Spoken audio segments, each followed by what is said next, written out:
मैं अपनी business trip से 2 हफ्ते के बाद जब घर लौटा तो माँ मुझे काफ़ी परेशान लग रही थी। मैंने उनसे पूछा कि आखिर बात क्या है। तो वह कहने लगी कि तुझे तो पता ही है कि 4 दिन पहले रूही का बर्थडे था। वो अपने जन्मदिन की पार्टी करके जब से लौटी है तब से अपने कमरे में ही घुसी हुई बैठी है। ना तो ठीक से खा पी रही है, ना ही मुझसे कोई बात कर रही है। मुझे तो समझ ही नहीं आ रहा कि अच्छी खासी हंसती खेलती हुई अपने जन्मदिन को मनाने के लिए गई थी, लेकिन लौटकर उसे न जाने ऐसा क्या हो गया कि जैसे कोई सदमा सा लग गया हो। मैंने उससे कई बार पूछने की कोशिश की तो बस हर बार यही कहने लगती है कि मेरी तबीयत ठीक नहीं है। मैंने उससे पूछा कि आखिर तेरी तबीयत को क्या हुआ है, तो कहने लगी बस थकान है, इस वजह से ही हल्का बुखार है। लेकिन 3 से 4 दिन होने जा रहे हैं पर उसकी तबीयत में कोई सुधार नहीं हुआ। डॉक्टर को भी दिखाने नहीं गई। न जाने ऐसा क्या हुआ है कि बिल्कुल घर से बाहर कदम रखना ही नहीं चाहती। यहाँ तक कि कॉलेज भी नहीं जा रही है, ना ही अपनी डांस क्लास और म्यूज़िक क्लास जा रही है। जबकि आज तक ऐसा कभी नहीं हुआ कि उसने अपने डांस क्लास और म्यूज़िक क्लास को बंक किया हो। उसे तो वहाँ बहुत अच्छा लगता है। मेरा तो सोचकर दिमाग ही खराब हुआ जा रहा है कि ना जाने इस लड़की को क्या हुआ है। अच्छा हुआ बेटा जो तुम आ गए। अब तुम ही जाकर उससे पूछो कि आखिर उसे ऐसी क्या दिक्कत है जो उसने अपना ये हाल बना रखा है। माँ की ऐसी बातें सुनकर मैं खुद भी बहुत परेशान हो गया। एक तो मैं इतना लंबा सफ़र करके आया था जिसकी वजह से मुझे बहुत थकान लग रही थी, लेकिन अपनी छोटी बहन के हालात अपनी माँ के मुंह से सुनकर मुझे अजीब सी टेंशन होने लगी। फिर मुझे तुरंत ही रूही के बेस्ट फ्रेंड सुमित के बारे में याद आया। मैंने माँ से कहा कि इन 3 दिनों में सुमित उससे मिलने तो आया ही होगा। माँ ने कहा यही तो अजीब बात है बेटा, आज तक कभी ऐसा नहीं हुआ कि सुमित इतने दिन तक घर नहीं आया हो, लेकिन इस बार बर्थडे की पार्टी के बाद वह भी एक बार भी रूही से मिलने के लिए नहीं आया। और मुझे तो ऐसा लगता है कि शायद दोनों की फ़ोन पर भी बात नहीं हुई। इसीलिए तो मैं और ज़्यादा घबरा रही हूँ कि ऐसा क्या हो गया। हो ना हो, मुझे ऐसा लग रहा है कि शायद इन दोनों के बीच में बहुत बड़ा झगड़ा हो गया है, जिसकी वजह से ये अंदर ही अंदर परेशान हैं और हम लोगों को कुछ भी बता नहीं रही है। और इसीलिए तो सुमित इससे मिलने नहीं आया, वरना रूही की तबीयत ठीक ना हो और सुमित उसे देखने के लिए ना आए, ऐसा तो हो ही नहीं सकता। मैं तुरंत ही रूही के कमरे में गया तो दरवाज़ा खोलते ही मैंने देखा कि रूही अपने बेड पर चुपचाप बैठी हुई सामने की तरफ एक टक देख रही थी। मैं उसके पास ही जाकर बैठ गया। मैंने उससे कहा कि रूही बेटा बताओ क्या बात है, क्या तुम्हारा सुमित से झगड़ा हुआ है।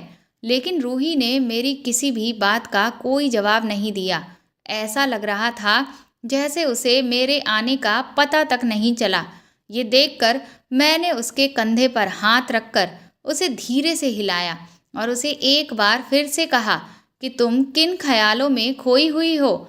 लेकिन तभी अचानक वह जोर जोर से चिल्लाने लगी और कहने लगी कि मुझसे दूर रहो, प्लीज़ मुझे छोड़ दो, मुझसे दूर रहना। उसके मुंह से ऐसी बात सुनकर मैं खुद दंग रह गया कि वह मुझसे ऐसा क्यों कह रही है। वह लगातार चीखे चली जा रही थी। फिर मैं उस पर कस के चिल्लाया और उसे शांत करते हुए कहने लगा, रूही मैं हूँ तुम्हारा भैया रोहन। ऐसा लगा कि जैसे वह किसी नींद से जागी हो। उसे जैसे ही एहसास हुआ कि मैं उसका भाई हूँ, वह एकदम से खुश हो गई और कहने लगी, भैया आप आ गए, और मेरे गले से लग गई। मैं भी उसके सर को सहलाते हुए उसे शांत करने की कोशिश करने लगा। अब तो मैं सोच में पड़ गया था कि आखिर मेरी बहन को ऐसा क्या हुआ कि वह इतना ज़्यादा खोई हुई थी कि ना तो उसे मेरी मौजूदगी का एहसास हुआ और ना ही उसे ये पता चला कि उसके सामने उसका भाई बैठा है। बल्कि वह मुझे न जाने क्या समझ रही थी जो मुझसे इस तरह की बात बोल रही थी। मैंने उसे शांत कराकर पानी पिलाया। फिर मैंने उससे कहा, रूही, क्या किसी ने तुमसे कुछ कहा है? मुझे बताओ, तुम्हारा भाई उसे छोड़ेगा नहीं? मेरी ये बात सुनकर रूही के चेहरे पर अजीब सी परेशानी छा गई और वह लड़खड़ाती हुई जुबान में कहने लगी, नहीं भैया, ऐसी तो कोई बात नहीं है। मैंने कहा, अगर ऐसी बात नहीं है तो मैं तो कब से तुमसे बार बार पूछ रहा था कि तुम्हारा क्या सुमित से झगड़ा हो गया है, लेकिन तुम तो अचानक से ही जोर जोर से चिल्लाने लगी कि मेरे पास मत आओ, मुझसे दूर हो जाओ। मुझे तो नहीं लगता कि इस तरह से तुम मुझसे कहोगी। तो वह अपनी नज़र चुराते हुए मुझसे कहने लगी, वो भैया, दरअसल मैंने एक बहुत बुरा सपना देखा था और बस उसी का असर मेरे दिमाग पर था, जिसकी वजह से मैं आपसे इस तरह से कहने लगी। और तो कोई भी बात नहीं थी। अपनी बहन को मैं बहुत अच्छे से जानता था। मैं समझ चुका था कि ये मुझे कुछ भी सीधी तरह से तो नहीं बताने वाली, और अगर मैं ज़्यादा पूछूंगा तो फिर ये फिर से रोने लगेगी। इसीलिए उसे आराम करने का कहकर मैं चुपचाप उसके कमरे से बाहर आ गया। फ्रेश होकर मैंने खाना खाया। माँ मुझसे पूछने लगी कि रूही ने तुम्हें कुछ बताया? तो मैंने उदास होकर इनकार में सिर हिला दिया। अब तो मैं भी बहुत परेशान था और माँ भी, लेकिन माँ की परेशानी को दूर करने के लिए मैंने उनसे बहाना बनाकर कह दिया कि मुझे लगता है उसका सुमित से झगड़ा हो गया है, बस इसीलिए वह इस तरह का बिहेवियर कर रही है। आप फिक्र मत करिए, मैं सुमित से बात करके दोनों की सुलह करवा दूंगा। मेरी बात सुनकर माँ के चेहरे पर थोड़ी तसल्ली दिखाई दी, लेकिन रूही के वो शब्द अभी भी मेरे कानों में गूंज रहे थे, जिसकी वजह से मुझे अजीब तरह की टेंशन हो रही थी कि कहीं मेरी बहन के साथ कुछ गलत तो नहीं हुआ है और इसीलिए उसका ऐसा हाल है। मैंने शाम को ही सुमित को फ़ोन मिलाया, लेकिन 2-3 बार कॉल करने के बावजूद भी सुमित ने मेरा कॉल नहीं उठाया, यहाँ तक कि बैक कॉल भी नहीं किया। मुझे ऑफिस में काम था, जिस वजह से इतना समय नहीं मिल पा रहा था कि मैं सुमित से मिलने के लिए जाता। लेकिन रूही की हालत देखकर मैं चाहे घर पर रहता या फिर ऑफिस में, लेकिन हर वक्त मैं एक उलझन और परेशानी में डूबा रहता।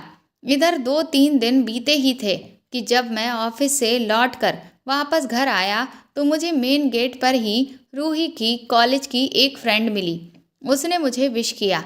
मैंने उसके हाल चाल पूछे तो वह कहने लगी कि मैं तो ठीक हूँ भैया, लेकिन रूही को पता नहीं क्या हो गया है। वह कॉलेज भी नहीं आ रही है और ना ही डांस क्लास में जा रही है।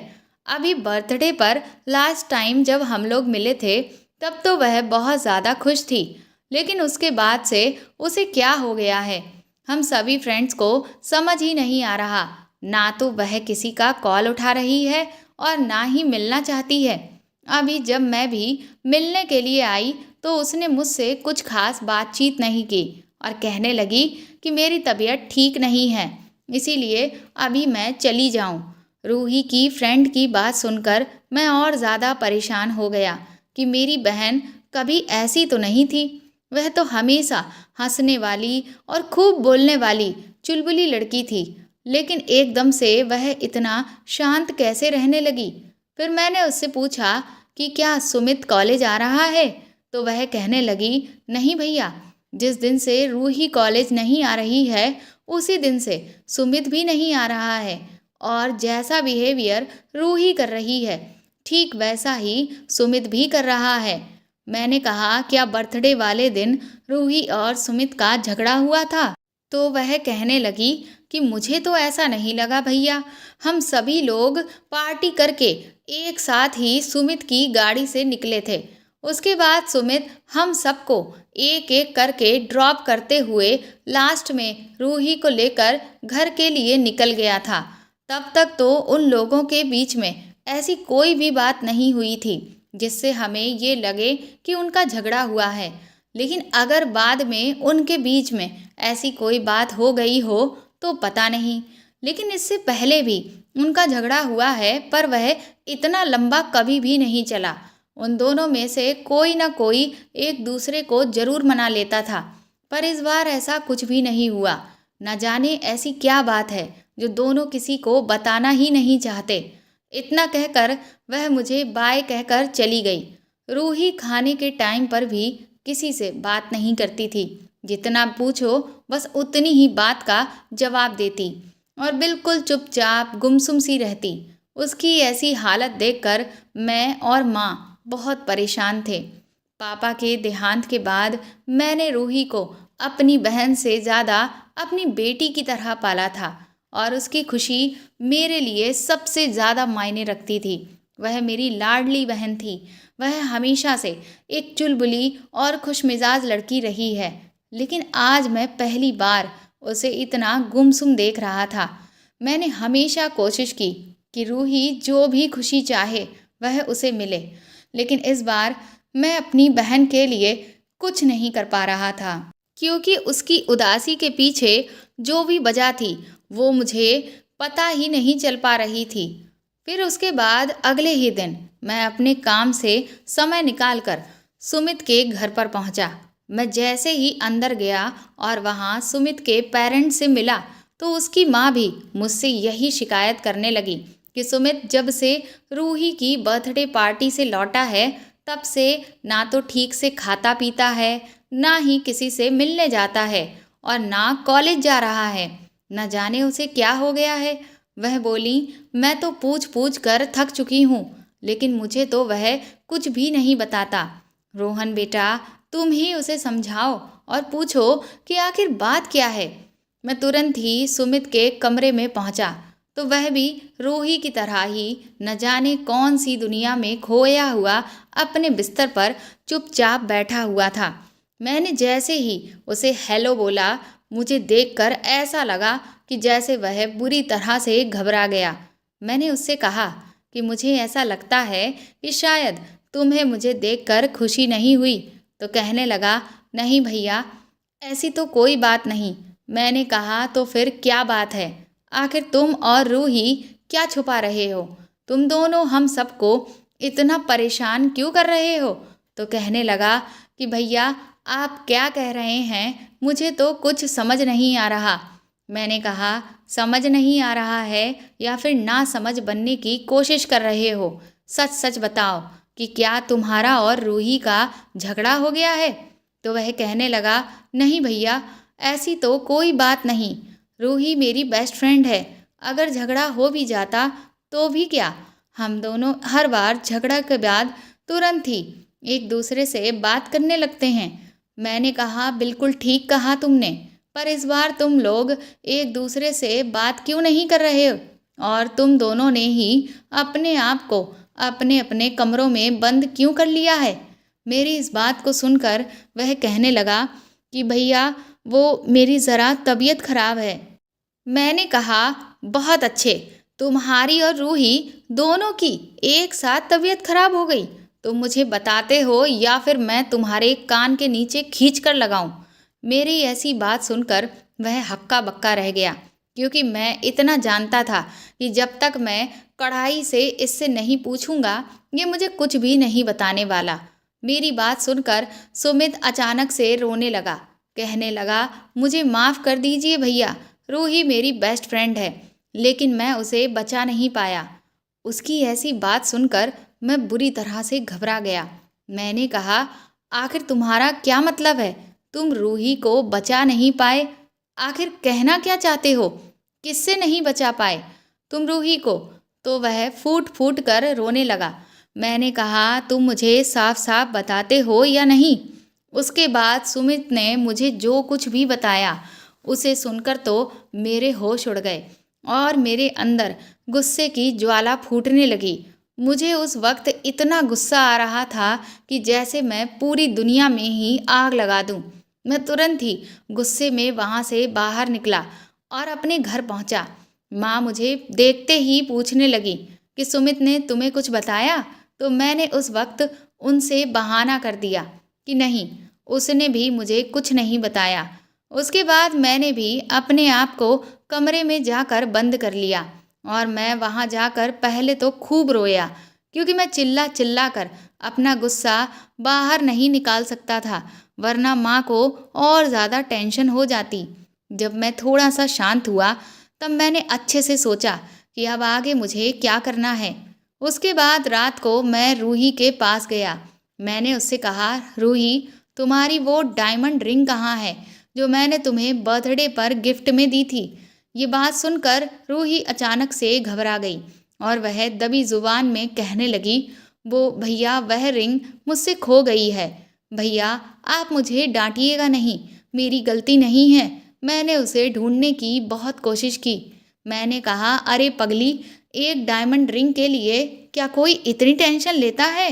वह रिंग मैंने तुझे तेरी खुशी के लिए दी थी और उस रिंग की वजह से तूने अपनी खुशी ही खो दी। तू भी ना कभी बड़ी नहीं होगी। उसके बाद मैंने उस डायमंड रिंग को अपनी जेब से निकाला और उसके हाथ पर रख दिया, जिसे देखकर अचानक से उसके चेहरे पर खुशी आ गई और वह कहने लगी, भैया, ये आपको कहाँ मिली? मैंने कहा कि ये मुझे सुमित ने दी है। सुमित का नाम सुनकर रूही के चेहरे पर एक बार फिर से उदासी आ गई। फिर वह कहने लगी, क्या आप सुमित से मिले थे? तो क्या सुमित ने आपसे कुछ कहा? मैंने कहा कि वह मुझसे क्या कहेगा, उसने मुझे बस ये रिंग दी थी। उसने कहा कि ये रिंग तो उसकी गाड़ी में ही कहीं गिर गई थी। जब बाद में उसे मिली तो उसने मुझे वापस कर दी और कहा कि ये रूही को दे देना, क्योंकि रूही इस रिंग के खोने से बहुत परेशान थी। मैंने कहा, देख बेटा, अब तो तुझे ये रिंग मिल गई है ना, तो अब अपने भैया की खातिर एक प्यारी सी स्माइल दे दे और जल्दी से ठीक हो जा। मेरी बात सुनकर रूही ने मुझे गले से लगा लिया और कहने लगी, भैया, आप इस दुनिया के सबसे अच्छे भैया हो। काफ़ी दिनों के बाद मैंने अपनी बहन के चेहरे पर मुस्कान देखी थी। अगले ही दिन मैं अपने एक दोस्त के पास गया जो पुलिस डिपार्टमेंट में था। मैंने उस जगह की सीसीटीवी फुटेज निकलवाने के लिए उससे कहा जहां पर रूही के बर्थडे की रात को पार्टी से लौटते समय सुमित ने अपनी गाड़ी रोकी थी। मेरे दोस्त ने कहा कि वहां की सीसीटीवी फुटेज निकालने में अभी 3-4 दिन का टाइम तो लग ही जाएगा। मैंने उससे कहा, कोई बात नहीं, लेकिन जितना जल्दी से जल्दी हो सके तुम मुझे वह फुटेज दिखा देना। 2-3 दिन के बाद ही उसका मेरे पास कॉल आया और फिर उसने मुझे जो फुटेज दिखाई उसे देखकर मैं समझ गया था कि सुमित ने मुझसे जो कुछ भी कहा वह सब पूरी तरह से सच था। मेरे दोस्त ने पूछा कि आखिर मामला क्या है? तो मैंने उससे कहा कि जो भी बात है वह मैं तुझे बाद में बताऊंगा, क्योंकि मैं ये बहुत अच्छे से जानता था कि कानून को सबूत चाहिए और मैं सबसे पहले सबूत को इकट्ठा करना चाहता था। इसीलिए उस सीसीटीवी फुटेज में दिखने वाले लोगों की तस्वीर मैंने अपने दोस्त को दिखाकर पूछा कि क्या तुम इन्हें जानते हो? पर उसने पूरी तरह से इनकार कर दिया। वह मुझे बार बार पूछ रहा था कि आखिर बात क्या है, तू मुझे बता तो। पर मैंने उसे उस वक्त कुछ भी नहीं बताया। लेकिन ये देखकर मैं बहुत हैरान था कि मेरा दोस्त पुलिस डिपार्टमेंट में होते हुए भी उन दोनों आदमियों को पहचान नहीं सका। लेकिन आखिर ये कैसे हो सकता है, क्योंकि वह दोनों थे तो पुलिस वाले ही। फिर एक पुलिस वाला दूसरे पुलिस वाले को कैसे नहीं पहचानता? माना मुंबई शहर बहुत बड़ा है, लेकिन फिर भी कभी ना कभी तो एक दूसरे से मिलना जुलना हो ही जाता है। फिर मुझे लगा कि हो सकता है कि अभी तक ये लोग आपस में ना मिले हों, इसीलिए मेरा दोस्त इन दोनों पुलिस वालों को नहीं जानता। पर मैंने सोच लिया था कि मैं इन पुलिस वालों का पता हर हाल में लगाकर ही रहूँगा, जिसके लिए मैंने अपने उस दोस्त को भी बोल दिया था। 2 दिन के बाद जब मैं ऑफिस से लौट कर आया तो माँ ने कहा कि मैं उन्हें अपने साथ मार्केट लेकर जाऊं, क्योंकि उन्होंने अपने कुछ ब्लाउज सिलने के लिए डाले हैं। वह 2 दिन के बाद ही बुआ जी की बेटी की शादी में जा रही थीं और उसी की तैयारियों के लिए वो मुझसे बाजार जाने को बोली। मैंने उनसे कहा कि आप रूही को भी अपने साथ शादी में ले जाइए। नई जगह जाएगी और वहाँ हंसी खुशी का माहौल होगा तो उसका दिल भी बहल जाएगा। हो सकता है कि उसकी तबीयत वहाँ जाकर पूरी तरह से ठीक हो जाए। माँ ने कहा, मैंने तो उसे बहुत कहा, लेकिन वो चलने के लिए तैयार ही नहीं है। उसके बाद मैं माँ को लेकर मार्केट चला गया। जब माँ उस टेलर की दुकान पर पहुंची और अपने ब्लाउज को लेकर बात करने लगी, तभी मेरे फ़ोन पर ऑफिस का एक ज़रूरी कॉल आ गया और मैं उस पर बिज़ी हो गया। उसके बाद जब माँ ने अपने सिले हुए ब्लाउज ले लिए तो उन्होंने मुझे टेलर को पैसे देने के लिए कहा। मैंने जैसे ही अपने पर्स से पैसे निकालकर टेलर की तरफ आगे बढ़ाए तो उसका चेहरा देखकर मेरे तो होश ही उड़ गए। मुझे अपनी आंखों पर यकीन नहीं हो रहा था कि मैं वही देख रहा था जो मैं सोच रहा था। इसका मतलब अभी तक मैं मामले को जिस नज़र से देख रहा था वह कुछ और ही था। मैंने एक बार तुरंत अपने फ़ोन में उस तस्वीर को देखा और फिर तुरंत ही उस टेलर की तरफ देखा। फिर मुझे पक्का यकीन हो गया कि ये और कोई नहीं, वही इंसान है। वह टेलर मुझे अपनी तरफ ऐसे घूरता हुआ देखकर कहने लगा, क्या हुआ साहब, क्या कोई भूत देख लिया? मैंने उस वक्त तो गुस्से में उसे कुछ भी जवाब नहीं दिया, क्योंकि मेरे साथ माँ खड़ी हुई थी। मगर मैंने मन में सोचा कि बेटा, अब देख, तुझे मैं बताता हूँ कि भूत कैसा दिखता है। मुझे बिल्कुल भी सब्र नहीं हो रहा था, लेकिन मैं क्या करता। मैंने सोचा मैं जो कुछ भी करूँगा कल माँ के यहाँ से चले जाने के बाद ही करूँगा। मैंने जैसे तैसे करके रूही को भी ज़बरदस्ती माँ के साथ शादी में भेज दिया और अगले दिन सुबह ही मैं तुरंत उस टेलर की दुकान पर पहुँच गया। मैंने उससे कहा कि दरअसल मेरे दोस्त के यहाँ पर शादी है और उसके घर की जितनी भी महिलाएं हैं वह सब आपसे ही ब्लाउज सिलवाना चाहती हैं, क्योंकि उनके सामने मेरी माँ ने आपकी सिलाई की बहुत तारीफ की। कम से कम 30 से 35 महिलाओं के ब्लाउज का ऑर्डर है, तो अगर आप मेरे साथ चलकर ही उनका नाप ले लें तो बहुत अच्छा होगा। मेरी बात सुनकर वह टेलर बहुत ज़्यादा खुश हो गया और इतने बड़े ऑर्डर के लालच में वह तुरंत ही मेरे साथ गाड़ी में आकर बैठ गया। वह जैसे ही गाड़ी में बैठा, मैंने उसे पानी ऑफर किया। मेरी दरिया दिली देखकर उसने तुरंत ही वह पानी पी लिया और बस कुछ ही मिनट में वह बेसुध होकर मेरी गाड़ी में पड़ा हुआ था। फिर मैं उसे एक सुनसान जगह पर ले गया। वहाँ ले जाकर पहले तो मैंने उसे एक कुर्सी पर बांधा। उसके बाद उसे मैं होश में लेकर आया। फिर मैंने उसे जमकर पीटा, इतना पीटा कि जब तक मैं खुद भी नहीं थक गया। वह मुझे बार बार लगातार पूछे जा रहा था कि आखिर मैं उसे क्यों मार रहा हूँ। वह बुरी तरह से गिड़गिड़ा रहा था, लेकिन मैंने उसे जानबूझकर नहीं बताया कि उसे इतना टॉर्चर करने के पीछे आखिर वजह क्या है, बल्कि मैं उसे तब तक पीटता रहा जब तक उसकी जान हलक में नहीं आ गई। फिर वह मेरे सामने बुरी तरह से गिड़गिड़ाने लगा कि मैं उसे छोड़ दूं। अगर मुझे रुपए, पैसे या कुछ भी चाहिए तो वह सब कुछ मुझे देने को तैयार है। मैंने उससे कहा कि मुझे रुपए पैसे नहीं चाहिए, बल्कि कुछ और चाहिए। तो वह कहने लगा कि तुम्हें जो भी चाहिए मैं तुम्हें दे दूंगा, लेकिन बस मुझे यहाँ से जाने दो। मैंने उसके बाद अपने फ़ोन को निकाला और उसमें पड़ी हुई एक तस्वीर को दिखाते हुए कहा कि मुझे इस इंसान का पता चाहिए। उस तस्वीर को देखते ही उसके चेहरे का रंग ही उड़ गया। वह कहने लगा कि कौन हो तुम? मैंने कहा कि तुझे इससे कोई भी मतलब नहीं होना चाहिए, और अगर अब एक बार और तूने कोई सवाल पूछा तो फिर वह सवाल पूछने के लिए तू जिंदा नहीं बचेगा। इसीलिए एक बार में ही मुझे बता कि इस आदमी का पता क्या है। पर वह उस आदमी का पता बताने से इनकार करने लगा। यहाँ तक कि वह मुझे बेवकूफ़ बनाने लगा कि वह आदमी मुंबई का नहीं बल्कि कहीं बाहर का है। मैं पहले से ही जानता था कि ये इंसान बहुत ढीठ होगा, क्योंकि ऐसी हरकत करने वाले इतने सीधे तो नहीं हो सकते। इसीलिए मैंने तुरंत ही अपनी गाड़ी से गन निकाली और उसके माथे पर रख दी, जिसे देखकर वह पोपट की तरह पूरा पता बोलने लगा। उसके बाद मैंने उस आदमी को अच्छे से बांधकर अपनी गाड़ी के डिक्की में डाला और उस पते की तरफ निकल पड़ा। जब मैं उस पते के बारे में लोगों से पूछता हुआ उस जगह पर पहुंचा तो मैंने देखा कि वह एक छोटा सा मोहल्ला था। मैं जैसे ही उस मोहल्ले में घुसा तभी सामने कुछ बच्चे खेल रहे थे।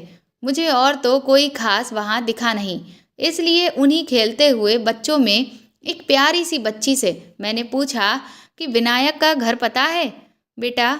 तो वह कहने लगी कि वो तो मेरे पापा हैं। ये देखकर मैं शॉक्ड रह गया कि जिस इंसान की खुद की एक लड़की हो और वह भी इतनी प्यारी बच्ची, वह इस तरह की घिनौनी हरकत आखिर कैसे कर सकता है।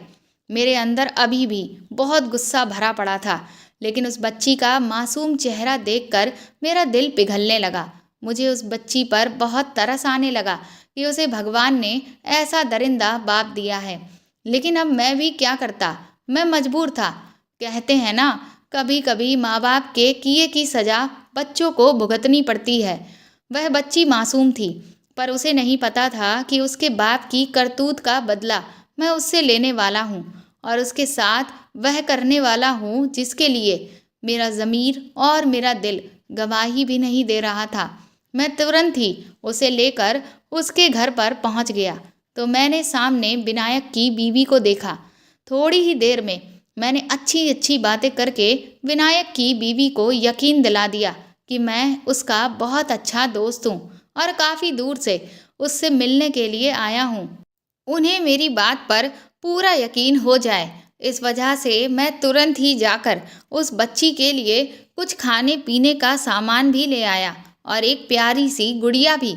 उसके बाद मैंने विनायक की बीवी से कहा कि वह विनायक को फ़ोन करके घर पर बुलाए। उससे कहना कि मैं उससे मिलने आया हूँ। विनायक की बीवी ने जब उसे बताया कि उसका एक दोस्त उससे मिलने आया है तो वह हैरान होने लगा कि आखिर कौन सा दोस्त आया है। ये बात तो मुझे पहले ही पता थी कि वह हैरान होगा और दौड़ा चला आएगा। वह जैसे ही घर में घुसा और उसने मुझे देखा, तुरंत ही पहचानने से इनकार कर दिया। अब विनायक की बीवी भी हक्की बक्की रह गई। वह अपनी पत्नी पर चिल्लाने लगा कि किसी भी ऐरे गहरे नत्थु खैरे को घर में बिठा लेती हो। तुम्हारे अंदर दिमाग नाम की चीज़ नहीं है क्या? पता है कि ये कौन है कौन नहीं? कहीं ये कोई चोर तो नहीं? ये देखकर उसकी बीवी बुरी तरह से डर गई और कहने लगी कि ये तो आपके बारे में काफ़ी बातें बता रहे थे। दरअसल मैंने जिस आदमी को पहले किडनैप किया उससे मैंने विनायक के बारे में काफ़ी बातें निकलवा ली थीं। मैंने विनायक के करीब जाकर कहा कि अरे, अगर मैं चोर हुआ भी तो तुम्हें किस बात का डर? तुम तो एक पुलिस वाले हो, तुमसे तो उल्टा चोर खुद डरते होंगे। मेरे मुंह से पुलिस वाला शब्द सुनकर विनायक के हाथ पैर कांपने लगे और उसकी बीवी भी हैरानी से मेरी तरफ देखने लगी।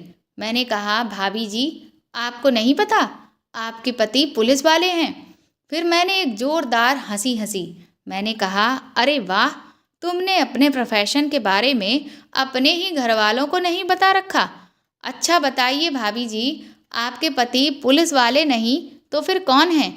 वह कहने लगी कि ये पुलिस वाले तो नहीं हैं, ये तो अस्पताल में स्टाफ बॉय का काम करते हैं। मैंने कहा, झूठ, बिल्कुल झूठ। मैं बुरी तरह से चीख चीख कर बोलने लगा, जिससे विनायक की बीवी और उसकी बच्ची दोनों डरने लगे। मैंने कहा, ये पुलिस वाला है। विनायक शायद समझ चुका था कि मैं उसे पुलिस वाला क्यों कह रहा था। उसे किसी डर का अंदेशा होने लगा, इसीलिए वह मुझ पर एकदम से हावी होने की कोशिश करने लगा और मुझे धक्के देकर घर से बाहर निकालने लगा। मैंने भी उसके 2-3 खींच कर रख दिए, लेकिन फिर उसने मेरे सर पर पास में रखा हुआ आईना तोड़ दिया, जिससे मेरे सर से खून निकलने लगा। ये देखकर उसकी बच्ची और बीवी बुरी तरह से घबरा गए, पर मैं हार मानने वालों में से नहीं था। मैंने तुरंत ही पास में पड़ा हुआ बल्ला उठाया और उससे विनायक को इतना कस के मारा कि वह बुरी तरह से लंगड़ाने लगा। उसकी बीवी उसे बचाने की पूरी कोशिश कर रही थी। वह जैसे ही बाहर मोहल्ले वालों को बुलाने के लिए भागी, मैंने तुरंत ही अपनी बंदूक निकालकर उसकी बच्ची के ऊपर तान दी। ये देखकर उसकी बीवी दंग रह गई। मैंने कहा कि अगर तुमने एक कदम भी बाहर निकाला या किसी को भी बुलाने की कोशिश की तो तुम्हारी बच्ची आज जिंदा नहीं बचेगी। वह मेरे आगे हाथ जोड़कर रोने लगी कि मैं उसकी बच्ची को छोड़ दूं और पूछने लगी कि आखिर मैं उसके साथ ऐसा क्यों कर रहा हूं और मैं कौन हूं। मैंने कहा कि मैं कौन हूं ये तो मैं बाद में बताऊंगा, लेकिन पहले तुम्हारा पति तुम्हें बताएगा कि मैं तुम लोगों के साथ ऐसा क्यों कर रहा हूँ। उसके बाद मैंने विनायक की बीवी से ही उसके हाथ पैर बंधवाए और उसकी बीवी और बच्ची को अपने अगल बगल बिठा लिया और हाथ में बंदूक लेकर उसकी बच्ची के सर पर तान दी। वह दोनों अभी भी लगातार बुरी तरह से रो रहे थे। उसकी बेटी को इस तरह से सिसकता हुआ देखकर अंदर ही अंदर मुझे भी बहुत दुख हो रहा था, लेकिन ये सब मेरी मजबूरी थी। मैंने उसके बाद में विनायक से कहा कि अब सच बोल कि 20 अप्रैल की रात को तूने पुलिस वाला बनकर क्या किया था। वह मुझे बार बार कहने लगा कि बच्ची के सामने मुझसे ये सब कुछ मत पूछो, मैं तुम्हारे आगे हाथ जोड़ता हूँ। मैंने कहा कि जब तू वह सब मेरी बहन के संग कर रहा था तब तुझे नहीं ये ख्याल आया कि तेरी भी एक बेटी है और अब अपनी बच्ची के सामने सच बताते हुए तुझे शर्म आ रही है। तब नहीं सोचा कि तेरी बच्ची को पता चलेगा तो वो क्या सोचेगी। मैंने कहा अभी अगर मैं तेरी भी बीवी के साथ तेरे सामने वही सब करूं तो तुझे कैसा लगेगा। इसके बाद मैंने तुरंत ही उसकी बीवी के चेहरे को कसकर पकड़ा और उसकी तरफ आगे बढ़ने लगा तो इससे विनायक और इसकी बीवी बच्ची की चीख निकल गई। उसकी बीवी बुरी तरह से घबरा गई। विनायक मुझे रोकने लगा कि मेरी बीवी के साथ ऐसा मत करो, मैं सब कुछ बताता हूँ। उसके बाद विनायक ने कहा कि उस रात मैं अपने दोस्त के साथ बाहर घूमने के लिए निकला था। तभी मैंने देखा कि एक गाड़ी एक जगह पर रुकी हुई थी जिसमें मुझे दूर से एक लड़का लड़की बैठे हुए नजर आए। वह दोनों ऐसा लग रहा था कि जैसे गाड़ी के अंदर किसी चीज को ढूंढ रहे हैं। मैंने इस बात का तुरंत ही फायदा उठाया क्योंकि वह दिखने में काफी कम उम्र के थे। मैंने सोचा अगर मैं इन्हें पुलिस वाला बनकर डराऊंगा धमकाऊंगा तो ये तुरंत ही डर जाएंगे और इससे मैं आराम से पैसे ऐंठ सकता हूँ। उसके बाद मैं तुरंत ही उनके पास गया और उन्हें डराते हुए ये यकीन दिला दिया कि मैं एक पुलिस वाला हूँ। मैंने उनसे कहा कि तुम दोनों इतनी रात में सुनसान जगह पर गलत काम कर रहे थे। वह दोनों रोते हुए कहने लगे कि सर ऐसा कुछ नहीं है, दरअसल हमारी एक ज़रूरी चीज़ खो गई थी, बस हम उसी को ढूंढ रहे थे। मैंने बहुत ही गंदी हंसी हंसते हुए लड़की की तरफ देखकर कहा, क्या सुरक्षा के लिए गुब्बारा ढूंढ रहे थे। इस बात से वह दोनों बुरी तरह से शर्मिंदा हो गए, लेकिन मैंने जोरदार हंसी हंसते हुए अपने दोस्त के हाथ पर ताली मारी। वह लड़का थोड़ा सा गुस्से में आकर कहने लगा कि सर आप फालतू की बकवास कर रहे हैं। तो मैं एक बार फिर से उस पर जोर से चिल्लाया कि अगर मुझसे ऐसे बात की तो अभी के अभी तुझे जेल में डाल दूंगा और तुम दोनों को झूठे इल्जाम में फंसा दूंगा कि तुम लोग आधी रात गाड़ी में गलत काम कर रहे थे और ये लड़की तो एक धंधे वाली है। ये सुनकर उसके होश उड़ गए। उसके बाद वह मेरे आगे हाथ जोड़ने लगा और कहने लगा, सर प्लीज़ हम दोनों को छोड़ दीजिए, हमारी बात का यकीन करिए, हम कुछ भी गलत नहीं कर रहे थे, हम कॉलेज स्टूडेंट्स हैं। मैंने कहा कि अगर ऐसा है तो फिर मेरा मुंह बंद रखने के लिए मेरी जेब गरम करनी होगी। वह लड़का मेरी इस बात के लिए मान गया, लेकिन वह कहने लगा कि मेरे पास अभी बहुत ज़्यादा कैश तो नहीं है। मैंने कहा कोई बात नहीं, एटीएम तो होगा तेरे पास, चल गाड़ी घुमा। उसके बाद मैं लड़की के पास पीछे बैठ गया और मेरा दोस्त लड़के के पास। मैं जैसे ही पीछे लड़की के पास बैठा तो उसकी खूबसूरती देखकर मैं बहकने लगा। मैंने उसका पूरा बैग खंगाल डाला तो उसमें बड़े ही महंगे परफ्यूम और कुछ चॉकलेट्स निकली। मैंने उस लड़की को ज़बरदस्ती करके चॉकलेट खिलाए। वह बेचारी रोए चली जा रही थी, लेकिन उस वक्त मेरे सर पर उसे देखकर जुनून सा सवार था। जब उस लड़के ने एटीएम पर जाकर गाड़ी रोकी तो मैंने अपने दोस्त को उस लड़के के साथ भेज दिया, पर वह लड़का उस लड़की को अकेले छोड़कर जाने के लिए तैयार ही नहीं था। तो मैंने उसे डराया कि अगर तू अभी के अभी नहीं गया तो फिर मैं तुम दोनों को फंसा दूंगा, जिससे वह एक बार फिर घबराए और तुरंत ही मेरे दोस्त के साथ एटीएम में चला गया। उसके जाते ही मैंने अंदर से गाड़ी का दरवाज़ा बंद कर लिया और लड़की से बात करने की कोशिश करने लगा। उस वक्त लड़की के मैं जितना करीब जाने की कोशिश करता, वह उतना ही अपने आप में सहम रही थी और सिमटे चली जा रही थी। मैं उसे समझा रहा था कि वह मुझसे ना डरे, लेकिन वह मुझसे डरती ही चली जा रही थी। वहाँ पर कोई नहीं था, इसीलिए मैं सोच रहा था कि कुछ नहीं तो मैं उसे एक बार किस ही कर लूँ। इसीलिए मैंने उसे किस करने के लिए कहा। मैं जैसे ही उसकी तरफ आगे बढ़ा, घबरा कर उसने मेरे गाल पर एक खींचकर चांटा मारा। वह बुरी तरह से फूट फूट कर रोने लगी। मैं तुरंत ही फिर से उसकी तरफ आगे बढ़ा, सोचा इस बार तो चूम ही लूँगा, लेकिन तब तक उसका दोस्त घबरा कर गाड़ी के बाहर आ गया और गाड़ी का दरवाज़ा खुलवाने के लिए छटपटाने लगा। मेरे हाथ से एक बहुत अच्छा मौका निकल गया था, लेकिन मजबूरन मैंने गाड़ी का दरवाज़ा खोल दिया। वह कहने लगा कि सर, जब आपको पैसे चाहिए थे तो मैं दे तो रहा था, लेकिन आप मेरी दोस्त के साथ अंदर क्या कर रहे थे? मैंने कहा ज़्यादा बकवास करने की ज़रूरत नहीं है। मेरा वहाँ से जाने का मन तो नहीं कर रहा था, लेकिन मेरे दोस्त ने धीरे से मेरे कान में कहा कि अब हमें पैसे मिल चुके हैं, इसीलिए अब हमें यहाँ से चलना चाहिए, क्योंकि अगर असली पुलिस आ गई तो हम लोगों के लेने के देने पड़ जाएंगे।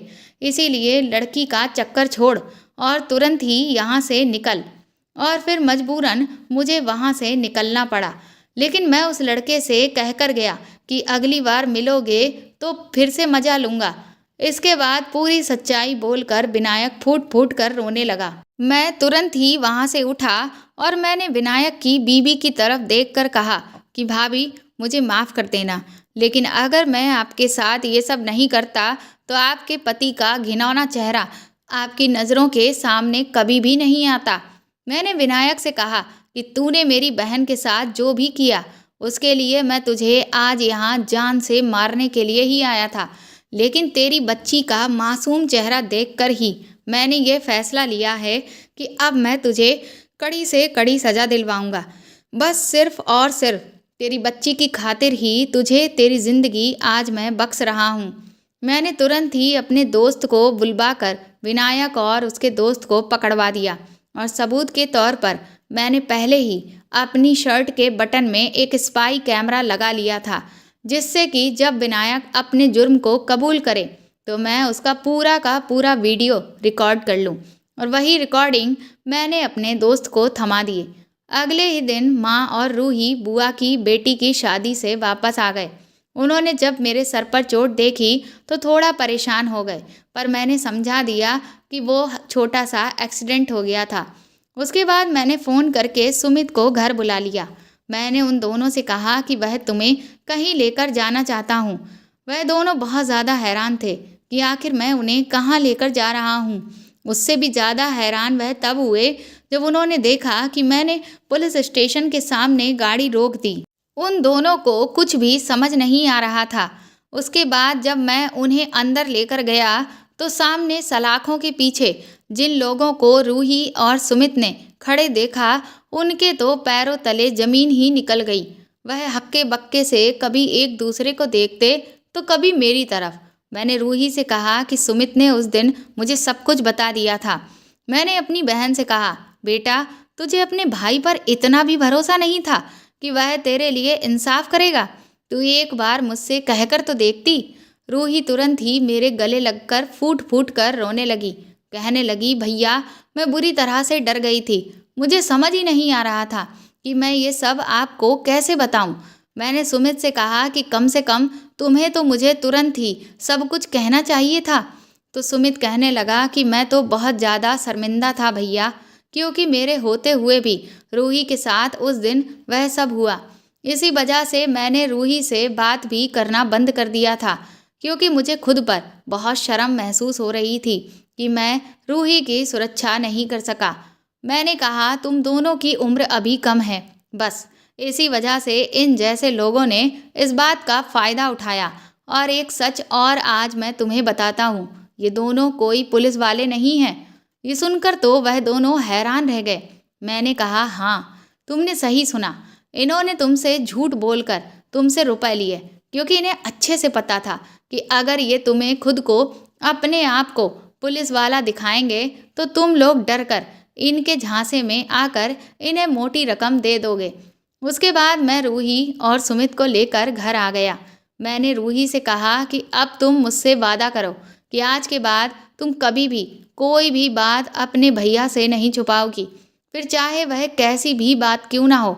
और हाँ, कभी भी किसी से डरने की कोई भी ज़रूरत नहीं है, क्योंकि इस दुनिया में ऐसे लोग भरे पड़े हैं जो दूसरे के डर का फ़ायदा उठाकर अपना काम निकलवाते हैं। रूही कहने लगी कि भैया, उस आदमी ने मेरे साथ जो भी करने की कोशिश की, मैं उससे बहुत शर्मिंदा थी, क्योंकि मुझे लगा कि अगर घर में या बाहर किसी को भी पता चल गया कि मेरे साथ ऐसा हुआ है तो फिर मेरी इज्जत का क्या होगा। मैंने कहा, यही सोच हमें बदलनी है।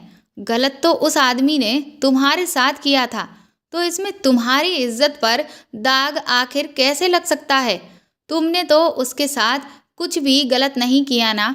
हमारे समाज की इसी सोच की वजह से आज जिन लड़कियों के साथ बलात्कार होता है, समाज उन्हें ही गलत नज़र से देखता है, जबकि जो बलात्कारी है वह सीना चौड़ा करके आराम से घूम रहा होता है और अपने ही घर, मोहल्ले, समाज में आराम से रह रहा होता है।